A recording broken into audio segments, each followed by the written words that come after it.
Welcome everybody to another episode of the vlog. Today I'm here in Tel Aviv at the Google for Startups campus, where I'm very excited to be here for the very first time at a meetup from Ground Up Ventures. Today's goal is to really get an insight into Israeli startup ecosystem from an investor perspective and from various people that are in the space. Additionally, we're going to meet some video creators who also produce videos around startups, so stay tuned for the whole video.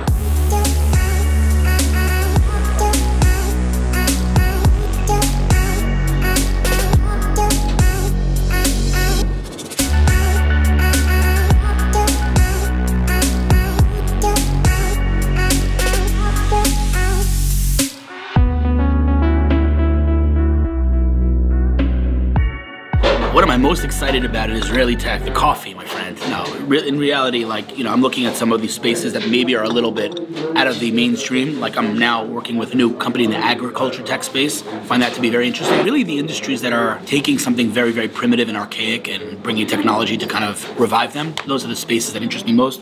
Seeing a lot of drone stuff, tons of drone stuff. Really, it's very cross-vertical, cross-sector in Israel. Israel's just dominating everywhere. I think we're in an era where the Israeli ecosystem is maturing.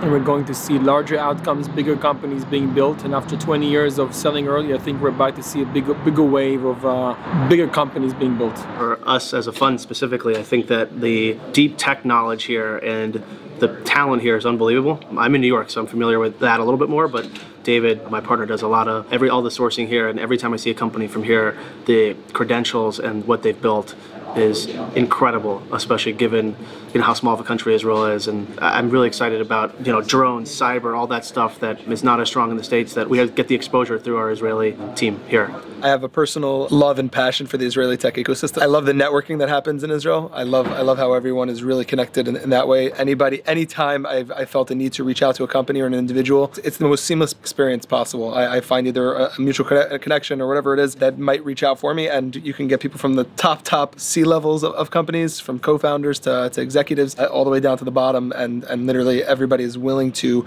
give their time, their advice. That's personally what I absolutely just love about tech in Israel as a whole. Then in terms of technology, Israel is known for innovation. It boggles my mind how many different avenues, how many different sectors Israel gets their hands into. It's the most exciting for me to turn on the news one day, whether it's TechCrunch or the Calculist. All the biggest tech blogs will have another story about another industry that is getting completely disrupted by Israeli tech and Israeli innovation. Israeli tech in one word. Explosive. That's a bad word to describe Israel, by the way.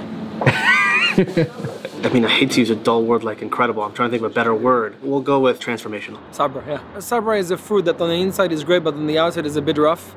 And in the same way, it's a nickname for Israeli-born. And in a way, the Israeli startups oftentimes is less good on the marketing and the packaging, but on the inside, they've got some real jewels over there. Okay, it's a Gary V word, bravado. In a non-cocky way, I think they think very highly of themselves because they believe in themselves in a genuine way. I really believe in their mission, and when they have a goal, when they have something that they're looking to go after, a startup to succeed, whatever it is, they're not taking no for an answer. They come in with straight up bravado. They're just gonna figure it out one way or another. Yeah, the most unique trait amongst Israeli founders is definitely chutzpah. Like in normal places around the world, you tell a founder, you can't do this, and they kind of back off and step down. In Israel, it's like, you're telling me I can't do this?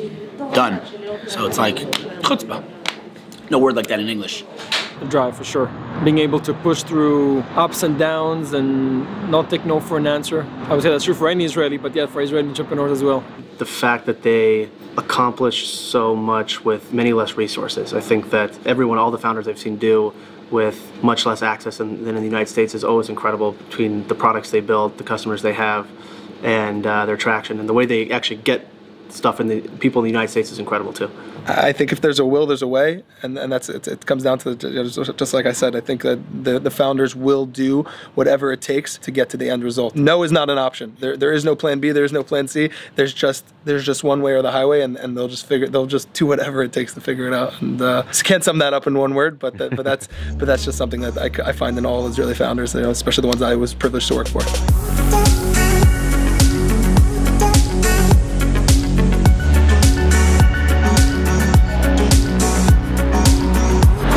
I really hope you enjoyed today's video where we had 4 people who are really experts in the startup ecosystem here in Israel, and I hope they gave you some insight into why this is such a special and unique place for startups. I hope you enjoyed this episode. Make sure to subscribe. If you have a question, you want to send me an email, here is my email, and I hope to see you in the next one.